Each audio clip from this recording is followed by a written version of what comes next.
Welcome to True Crime Documentary. In this series, we delve into the darkest corners of human nature to uncover the truth behind some of the most shocking crimes. Today, we're taking you to the quiet, upper-middle-class suburb of Shaker Heights, Ohio. But beneath the surface of this idyllic community, a sinister plot was brewing, a plot that would end in murder. The story of Carol McMillan. Meet Carol McMillan, a 48-year-old woman with big dreams and a loving family in Shaker Heights, Ohio.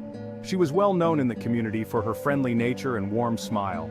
Carol was the kind of person who would always stop to chat with neighbors and was happy to lend a helping hand when needed. She was active in the local community, often volunteering at church events and organizing neighborhood barbecues. Her friendly nature made her well liked by everyone she met. Carol lived in a charming two-story home on a tree-lined street in Shaker Heights, a suburb of Cleveland known for its beautiful architecture and strong sense of community. Shaker Heights is often described as having a boho chic vibe, with its famously liberal politics, mix of old and new homes, local coffee shops, and vibrant art scene. Carol's home was filled with family photos, cozy furniture, and a kitchen that always smelled like freshly baked cookies. She loved cooking and was known for her famous chocolate chip cookies, which she often brought to work or shared with neighbors. A seemingly happy marriage. Carol was married to Daniel McMillan, a man 16 years her junior. Despite the age difference, Carol and Daniel appeared to be a happy couple. Daniel worked for a health insurance company and was often busy with work, but the couple made time for each other. They had been married for 5 years and lived with Carol's daughter from a previous marriage, 19-year-old Sarah Levinsky McMillan. Sarah was a bright and ambitious college student studying pre-med, with dreams of becoming a doctor. Carol was proud of her daughter and supported her in every way she could. The weeks leading up to her death. In the weeks leading up to her death, Carol was planning a family vacation to Orlando. She was excited about the trip and talked about it constantly. She had recently purchased a new suitcase and was filling it with summer clothes, sunscreen, and a new pair of sandals. But little did Carol know, her husband Daniel had a twisted obsession that would lead him to commit a heinous crime, a crime that would shock the entire community. A sinister plot unfolds. As we delve deeper into the story, we'll explore the events that led up to Carol's murder. We'll examine the evidence, interview those closest to Carol, and uncover the shocking truth behind Daniel's sinister plot. Join us as we investigate the tragic death of Carol McMillan and the twisted obsession that led to her demise. The tragic morning of April 17, 2019. Carol loved spending time with her family and couldn't wait for their upcoming getaway. But little did she know her excitement would forever be cut short. On the morning of April 17, 2019, Shaker Heights was just waking up. It was a cool, overcast day, typical of spring in Ohio. The neighborhood was quiet, with only a few early risers out walking their dogs or grabbing their morning coffee from Starbucks. Carol McMillan had always been an early bird, but that day something was wrong. At around 8:30 a.m., Sarah Levinsky McMillan, Carol's 19-year-old daughter, went downstairs to the kitchen. She found her mother lying on the floor, unresponsive. A can of Carol's favorite drink, Diet Pepsi, was spilled beside her, the sugary sweet liquid slowly seeping into the grout between the tiles. Panicked, Sarah screamed and immediately called 911. Her hands were shaking as she dialed, and the dispatcher's voice tried to calm her down, but Sarah was too overwhelmed. She was crying and begging for someone to come quickly. When the paramedics arrived just minutes later, they found Sarah in shock, pacing back and forth in the living room. The house was eerily quiet, except for the sound of the 911 call still echoing from Sarah's phone on the kitchen counter. The paramedics rushed to Carol's side, but it was too late. Carol was declared dead at the scene. Sarah couldn't believe what was happening. Just the day before, her mother had been excitedly talking about their upcoming vacation, picking out outfits and making plans. Now she was gone, and Sarah was left feeling lost and confused. As the paramedics worked, Sarah called her stepfather, Daniel McMillan, who was at work at the time. Daniel's reaction was hysterical. He immediately started wailing, almost screaming as Sarah sobbed into the phone. He told her he would leave work right away, but he sounded almost insane with grief. The investigation begins. The Shaker Heights Police Department was quick to respond to the scene at the McMillan residence. Detective Laura Robotek, who had been with the department for over 15 years, led the investigation. Robotek was known for her sharp eye and methodical approach. She had a reputation for solving even the most challenging cases. When she arrived at the scene on the morning of April 17, 2019, she was determined to uncover the truth behind Carol's tragic death. Detective Laura Robotek immediately sensed something was off when she arrived at the McMillan home. The typical well-kept suburban house with a neat lawn and flower beds starting to bloom with the first signs of spring seemed ordinary, but inside, the atmosphere was tense. The house was clean and organized, with the only sign of anything out of the ordinary being the sight of Carol McMillan's lifeless body on the kitchen floor. Next to Carol's body was a spilled can of Diet Pepsi, America's nostalgic drink favorite, its silky brown contents pooling around her. Detective Robotek and her team began their work by securing the crime scene. Yellow tape was quickly put up around the perimeter of the house, and officers were stationed at the entrance to keep onlookers and neighbors at a distance. The investigators carefully examined the kitchen, searching for any signs of forced entry or disturbance. But nothing appeared to be out of place. Carol's purse was on the counter, untouched, and the back door was locked from the inside. The team noticed that the can of Diet Pepsi was still relatively full, with only a small amount spilled on the floor. This caught Robotek's attention. She instructed the crime scene unit to collect the can as evidence, along with the remaining liquid. The team also took samples from the kitchen counter and floor to test for any unusual substances. They photographed the scene from every angle, documenting every detail. An autopsy was ordered to determine the exact cause of Carol's death. The paramedics on the scene had suspected a heart attack, but Robotek wasn't so sure.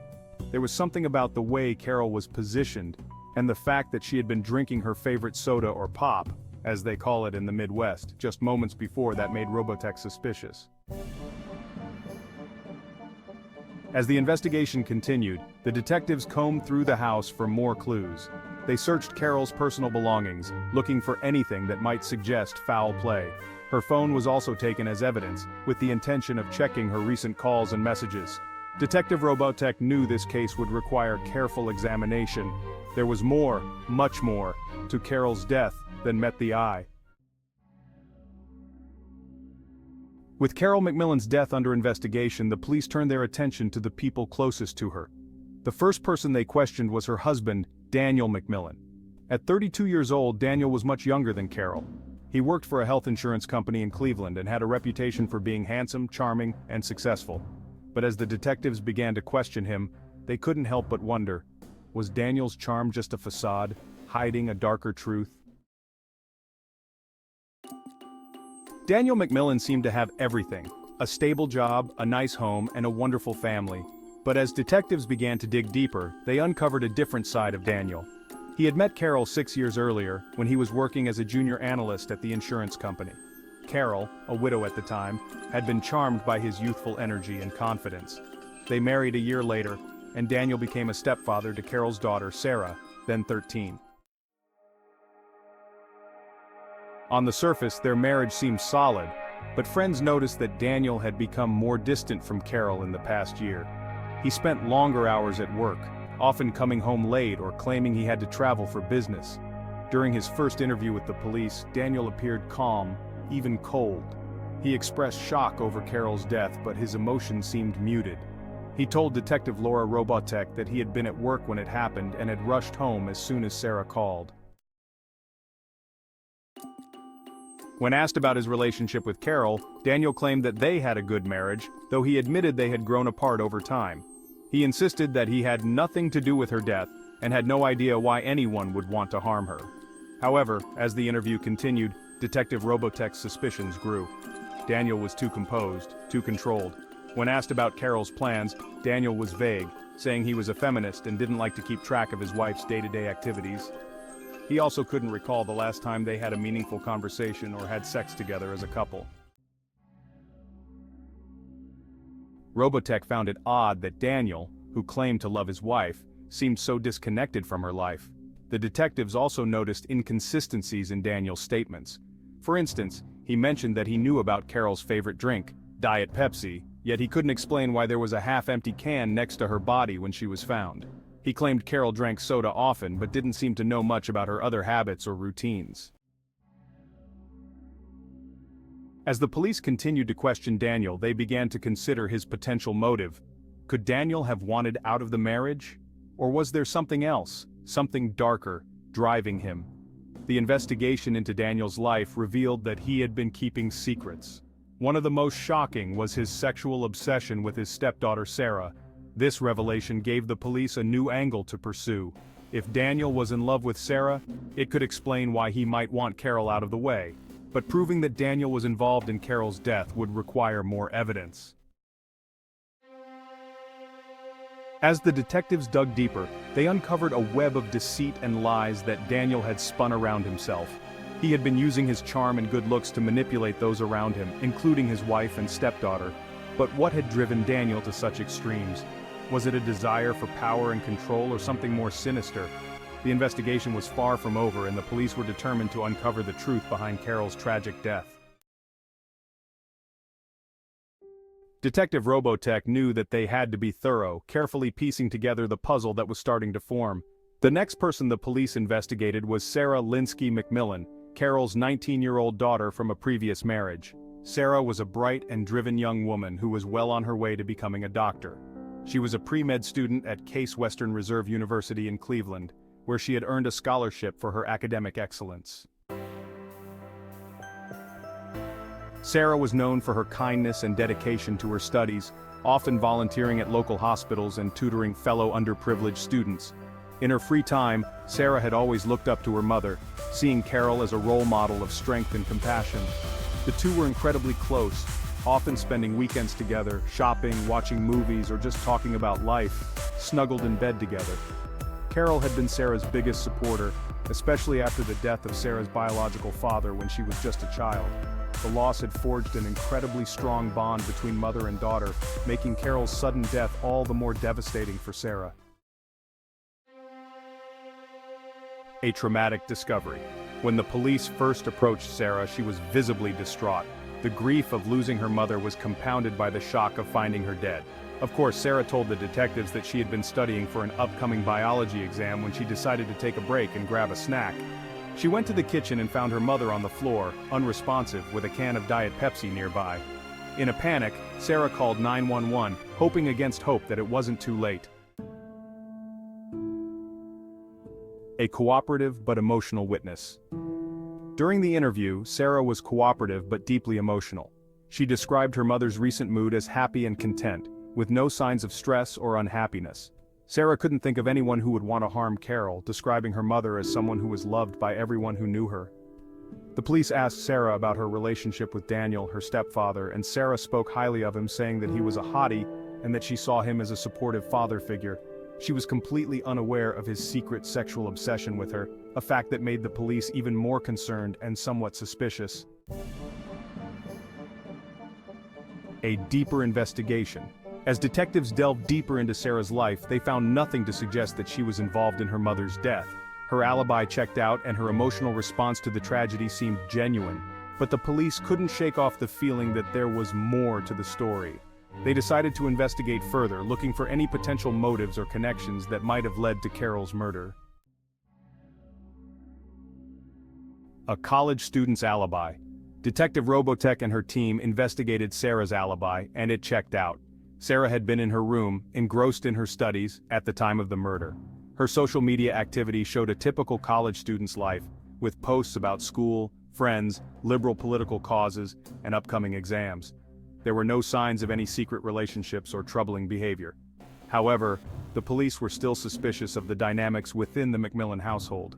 They wondered if Sarah could have been an unknowing pawn in Daniel's plan. If Daniel's sexual obsession with Sarah was as intense as they suspected, it could mean that Sarah was in danger too. But for now, there was no evidence linking Sarah to the crime, leaving detectives to focus their attention elsewhere. The third person the police questioned was Jessica Miller, Carol's closest friend and confidant. Jessica, 45, was a real estate agent who had known Carol for over a decade. The two women had bonded over their shared experiences as working women in Shaker Heights and had become inseparable over the years. Jessica was often seen at Carol's home, helping with community events or just sharing a glass of wine in the evenings. To those who knew them, their friendship seemed unbreakable, a bond built on trust and mutual respect. However, the police soon discovered that Jessica had been keeping a significant secret. Despite her outward loyalty to Carol, Jessica had been having an affair with Daniel McMillan. This revelation came as a shock to everyone who knew the trio, especially given Jessica's deep friendship with Carol. According to Jessica, the affair began about a year before Carol's death. She claimed that it started innocently, with Daniel coming alone to one of Jessica's infamous naked hot tub parties. A few flirtatious comments later, things quickly escalated into a full-blown sexual relationship. Jessica admitted to feeling a little bleeping guilty about betraying her friend, but said she couldn't resist Daniel's smoking hot body. When the police interviewed Jessica, she was nervous and defensive. She knew that her affair with Daniel placed her under suspicion, but she insisted that she had nothing to do with Carol's death. The detectives were skeptical, but they couldn't find any concrete evidence linking Jessica to the crime. Jessica claimed that she was saddened by Carol's passing and had even considered lowering the number of times she had sex per week with Daniel because of the guilt she felt. However, she also revealed that Daniel had recently told her he was in love with someone else, leaving her devastated. Jessica didn't know who the other woman was, but she suspected it might be someone younger, possibly Sarah. The detectives pressed Jessica for more details about her sexual relationship with Daniel and her whereabouts on the day of Carol's death. Jess stated that she had been at a real estate showing in Cleveland Heights and had clients who could verify her alibi. The police followed up on this, confirming that Jessica was indeed with clients at the time of the murder. However, they couldn't ignore the possibility that Jessica might have been involved in some way, given her emotional turmoil and jealousy over Daniel's shifting affections.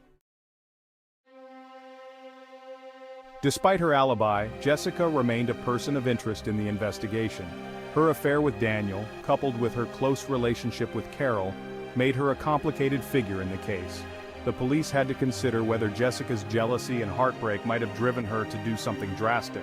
But without concrete evidence linking her to the crime, Jessica was left in a precarious position, caught between her guilt over the affair and her sorrow over losing her friend. On April 27, 2019, just after 9 o'clock in the morning, the weather in Shaker Heights was cool and overcast, typical for an Ohio spring. As investigators continued to search for clues, they received a significant break in the case. A toxicology report came back from the lab revealing that Carol McMillan's cause of death was cyanide poisoning. The lethal substance had been mixed into her can of Diet Pepsi, confirming that her death was not a natural occurrence but a deliberate act of murder. The revelation of cyanide as the murder weapon shocked the investigation team. Cyanide is a rare and deadly poison, often associated with high-profile cases in espionage. The detectives knew they were dealing with a premeditated crime. Someone had gone to great lengths to plan and execute Carol's murder. This new evidence shifted the focus of the investigation, giving the police a clearer direction. The detectives immediately revisited the crime scene, searching for any trace of the poison or how it might have been introduced into Carol's drink. They examined the Diet Pepsi can, the surrounding area in the kitchen, and any containers or objects that might have come into contact with the poison. Forensic experts were called in to analyze everything from the remnants of the drink to the fingerprints on the can. While no direct trace of cyanide was found in the kitchen, the forensic team did find traces of the poison on the rim of the can, confirming that it had been deliberately laced with the deadly substance. The discovery raised more questions. Who had access to the poison? And how did they get it into Carol's drink without her noticing? The police began to dig into the backgrounds of all the suspects, searching for any history of chemical knowledge or access to dangerous substances. They also looked into recent purchases and online searches that might indicate someone had been researching or acquiring cyanide. The detectives knew that cyanide was not something easily obtained. Whoever had used it had likely done some serious planning. This new evidence also put pressure on the suspects. The police re-interviewed them, focusing on their knowledge of poisons and any suspicious behavior leading up to Carol's death. The detectives were determined to find out who had the means and motive to commit such a calculated crime.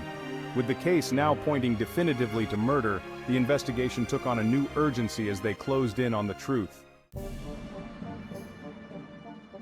On April 20, 2019, just before noon, the police made a breakthrough in the investigation that would lead them directly to the murderer. After carefully examining the evidence and re-interviewing the suspects, the detectives had begun to piece together a disturbing picture. All signs pointed to Daniel McMillan, Carol's husband, as the one responsible for her death. Daniel McMillan, 32, was a charming and successful man who worked at a health insurance company. Outwardly, he appeared to have it all: a stable job, a beautiful wife, and a picture-perfect life in the progressive utopia of Shaker Heights. However, beneath the surface, Daniel was a man driven by dark and twisted sexual desires. He had become obsessed sexually with Carol's daughter and his stepdaughter, Sarah Levinsky McMillan, from her previous marriage. Daniel had secretly harbored sexual feelings for Sarah, who was only 19 and completely unaware of his intentions. Key evidence. As his obsession grew, Daniel became increasingly distant from Carol, seeing her as an obstacle to his disturbing fantasy of starting a new life with Sarah as his bride. Detectives uncovered key evidence that tied Daniel to the crime. An analysis of his internet search history revealed that he had been researching cyanide for several months. A calculated crime. Before Carol's death, Daniel had searched for information on where to buy cyanide, how to use it, and its effects on the human body. This damning evidence suggested that Daniel had carefully planned the murder, intending to use cyanide to get rid of Carol without leaving a trace. A deadly routine. On the day of the murder, Daniel had taken advantage of Carol's daily routine. He knew that she loved Diet Pepsi and drank a can every day after work. According to the investigation, Daniel had spiked her can of Diet Pepsi with cyanide, knowing that she would drink it as soon as she got home. The poison worked quickly, causing Carol to collapse and die within minutes. Daniel's plan was to make it look like a sudden heart attack, but the toxicology report revealed the truth. Confronting the evidence. The police confronted Daniel with the evidence they had gathered. At first, he tried to maintain his innocence, but as the detectives laid out the facts, his internet searches, his growing obsession with Sarah, and the traces of cyanide on the can, Daniel's facade began to crumble. A shocking revelation. Daniel's arrest shocked the Shaker Heights community. Carol's friends and neighbors were horrified to learn that the man they had once thought of as a devoted husband had committed such a heinous act. Sarah was devastated by the revelation, struggling to come to terms with the fact that the man she had considered a father figure had been secretly plotting against her mother. The trial. The trial of Daniel McMillan began on January 15, 2019, in Coga County Common Pleas Court. The case drew significant media attention, with local news channels covering the proceedings extensively. Carol McMillan's murder had shocked the Shaker Heights community, and many people were eager to see justice served. Prosecutor Assistant District Attorney James Leakey, 45, was known for his thorough and determined approach to criminal cases. Leakey presented a strong case against Daniel McMillan, arguing that Daniel had planned Carol's murder with premeditation, pointing to the evidence of cyanide found in Carol's Diet Pepsi, and Daniel's extensive internet searches about the poison. Leakey described Daniel's actions as cold and calculated, emphasizing how Daniel's obsession with Sarah Levinsky McMillan drove him to commit the crime. On the other side, Daniel's defense attorney, Laura Phillips, 38, tried to paint a different picture. Phillips argued that Daniel was a man who had been overwhelmed by personal problems and stress, which might have affected his judgment. She claimed that Daniel's actions were not premeditated, but a result of mental instability. Phillips tried to argue that there was not enough direct evidence linking Daniel to the poisoning, but the evidence against him was overwhelming. During the trial, Carol's family, including Sarah, attended each day, visibly emotional and distressed. Sarah was particularly affected by the trial, having to confront the reality of her stepfather's betrayal and her mother's death. A verdict of guilt. The court saw tearful testimonies from friends and colleagues of Carol, who described her as a loving and caring person who would never have imagined such a violent end. After several days of testimony and evidence presentation, the jury deliberated and returned a verdict on January 22, 2019. Daniel McMillan was found guilty of first-degree murder. The judge sentenced Daniel to life in prison without the possibility of parole. A mix of relief and sorrow. The sentence was met with a mix of relief and sorrow by Carol's family and friends. They felt that while justice had been served, the pain of losing Carol and the betrayal by Daniel would linger. The verdict brought a sense of closure to the case, but it left a lasting impact on those involved. Coping with the aftermath. Carol's friends and family had to cope with the aftermath of the trial, trying to rebuild their lives while remembering the warmth and kindness Carol had brought into their lives. The trial was a stark reminder of the darkness that can lurk behind even the most seemingly perfect facades. A lasting impact. After Daniel McMillan's trial and sentencing, life in Shaker Heights began to return to normal. But the impact of the case was still deeply felt by those involved. The McMillan family was forever changed, and the community was left grappling with the aftermath of the crime. Daniel McMillan was transferred to the Ohio Department of Rehabilitation and Correction, where he began serving his life sentence. His trial had been highly publicized, and he became a known figure in the prison system. His imprisonment was a stark contrast to the life of luxury he had once enjoyed. The media coverage of his case continued for some time, with many local news outlets reporting on his adjustment to prison life and his interactions with other inmates. Sarah Levinsky McMillan, Carol's daughter, faced a challenging road ahead. She was a pre-med student at the time of her mother's death and had been deeply affected by the murder. After the trial, Sarah took a leave from school to focus on her mental health and process the trauma of the past months. She received support from friends, family, and professional counselors. Her community rallied around her, and many people admired her resilience and strength during such a difficult time. Jessica Miller, Carol's former friend and Daniel's secret lover, also had to navigate the consequences of the case. Although she was cleared of any involvement in the murder, the affair and the role she played in Daniel's life made her a controversial figure. Jessica's real estate business suffered due to the negative publicity. She decided to move to a different city to start over, hoping to leave the past behind and rebuild her career and personal life. As time went on, Carol's friends and family worked to find a sense of normalcy. They struggled to come to terms with the loss of Carol and the betrayal by Daniel, but they were determined to move forward, remembering the love and kindness Carol had brought into their lives. They focused on remembering her in positive ways and continuing the community work she had been passionate about. The case served as a harsh reminder of how quickly a life can be upended by betrayal and violence, leaving lasting scars on everyone involved.